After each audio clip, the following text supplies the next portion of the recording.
first time living by myself, I was in California for university.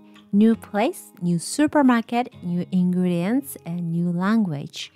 All I ate was a bagel with the cream cheese for breakfast, granola for lunch, and fried rice for dinner. And I was repeating the same thing over and over again. Now I have become a mom and learned how to compose a meal with a variety of ingredients for my family and for myself over 15 years. That's exactly what I'm gonna share with you today, my own personal formula of planning the meal. If you are like me 15 years back in university who kind of lost how to start cooking, I hope you will have something to take out from this video. At the end of this video, I'm going to share our summer trip to Atami, so stay with us to travel virtually in Japan. When I think of what to make, the first thing I do is check out what's left in my fridge. If I have something, let's say eggplant and green pepper, I'll come up with a recipe in which I can utilize these ingredients. For example, my miso, eggplant, and green pepper stir fry. I'm always trying my best not to waste anything I bought. Planning a weekly meal ahead of time is the best way to keep you on the right track, both economically and nutritiously. I have 3 meal prep videos including how to plan the meal prep. It's kind of like today's video, but the meal prep oriented version. I put the link in the description box. So for today, let's not to go that direction. Let's say your fridge is empty and you need to go to the supermarket to make a quick dinner. So shall we go to the supermarket together? The first thing I see is vegetables. Not just a vegetable in general. I specifically look for seasonal vegetables since it's usually bang for your buck. Bang for your buck is the new English term I recently learned, and I wanted to use it in some way before I forget.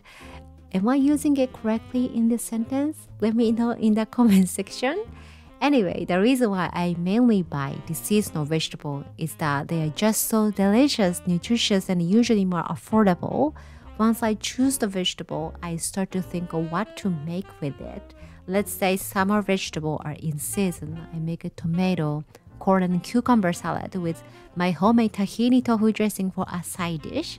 The taste is a little bit tangy and light, so I'm going to pair it with something more filling to make my family full. For the main dish, I want to add some protein, which is tofu for today. So maybe I can make teriyaki tofu. Teriyaki tofu is a savory and sweet dish, so perfectly complemented with the tangy salad. If you're not vegan, you can make my miso butter salmon or gyoza dumplings depending on your appetite. All of these recipes I mentioned in this video have a recipe linked in the description box, by the way.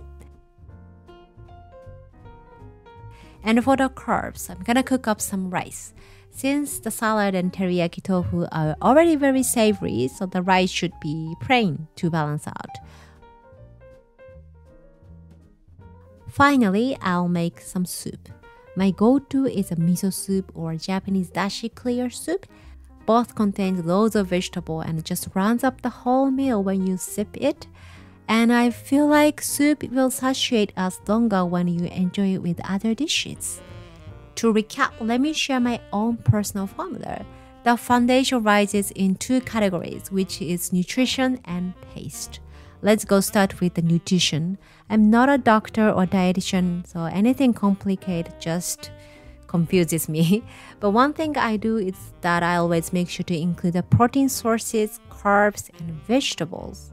Simple, but it is important to remind ourselves time to time. Protein sources can be fish, beans, tofu, and meat. And for the carbs, my family goes through lots of rice, but we also love to enjoy bread, pasta, and soba noodle. And for the vegetables, who think you can never get enough of veggies? I love veggies so much, and I have a habit to sneak in vegetable as much as possible, which my kids often complain about, but sometimes I can create huge hit. Maybe add more veggies into the soup or into the meatball or into the onigiri. My recipes are full of vegetables. Please explore my website. Another foundation is based on the taste. I try to include 3 different types of taste into the meals. For example, sweet and savory from the teriyaki tofu, tangy and refreshing from the salad, warm and comforting from the soup. Warm and comforting is not described as a taste, but I hope you see what I'm trying to say here. When we have these different variety of taste and texture, our meal can be a lot more enjoyable. Traditionally, Japanese switch up different dishes in one sitting. We call it sankakutabe in Japanese. When we get tired of savory dishes, we refresh the taste buds with steamed rice and switch to the soup as opposed to devour one single dish at a time. We repeat the same step during the one sitting. This is especially effective for kids since kids tend to eat just the carbs and get full easily. So instead, I encourage them to try this sankakutabe. By the way, I got these new bowls for soup and rice from the local artisan in Japan. They are so pretty and beautiful. In real life, I tend to just throw things together rather than decorating it. But once I have these bowls and plates I truly love, it encourages me to eat and cook in proper ways. They makes me happy whenever I eat with them. This is also part of supporting the local, small, talented artisans in Japan, which I always wanted to do. Their products are shippable overseas. Please check out their website. They are kind enough to give us a discount code exclusively for this community. So please use my link and the code to get 5% off from your purchase. The link is in the description box below. It's ideal if we can always follow the formula I just shared earlier, but we all have time. We just cannot cook anymore. We just don't want to be in the kitchen any longer, but still need to cook for family. If that's the case, I will just simply whip up some rice and soup with loads of vegetables and the tofu and heat up some frozen items. For you, this might be making a pasta with variety of ingredients. We all have some recipes to lean on when we are in a pinch, but it'd be nice to keep questioning yourself how we can add more ingredients to this regular go-to recipe. That's how our inventory of cooking starts. Now it's time to share our trip.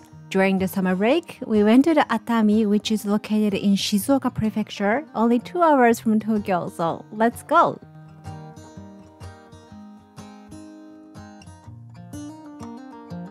They were in high school when they met, and things got kinda awkward. With sparks in the air, he would stare at her in class, and she would try to act cool. But it was obvious, like, ooh,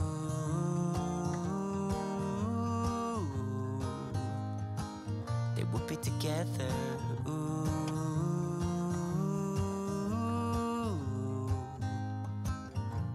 And one day she said, write me a love song. ơi, đây là ổ 찐 또 이제. 어쩌다 이거. Promise nobody can steal me away. Then I am yours. Cause I want you and I wanted you to know. He looked at her and then he smiled, picked up a pen and paper and started writing. Probably something about her eyes and how they're always shining, or something cliche like ooh.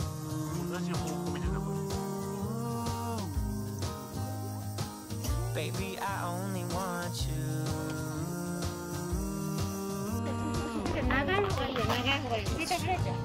And then he said, I wrote you a love song. 유비 속에서 It's a song about your sweet, sweetheart, and how nobody can steal me away. Yeah, I am yours. Cause I want you and I wanted you to know.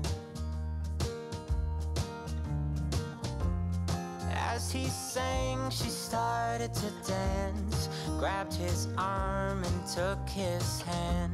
He held her close under the moonlight as they kept on dancing.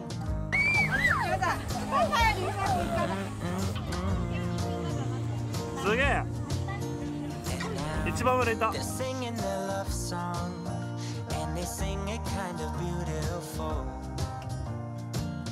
calling each other sweetheart. I promise nobody can get in their way or steal the show. They're in love now, and I wanted you to know.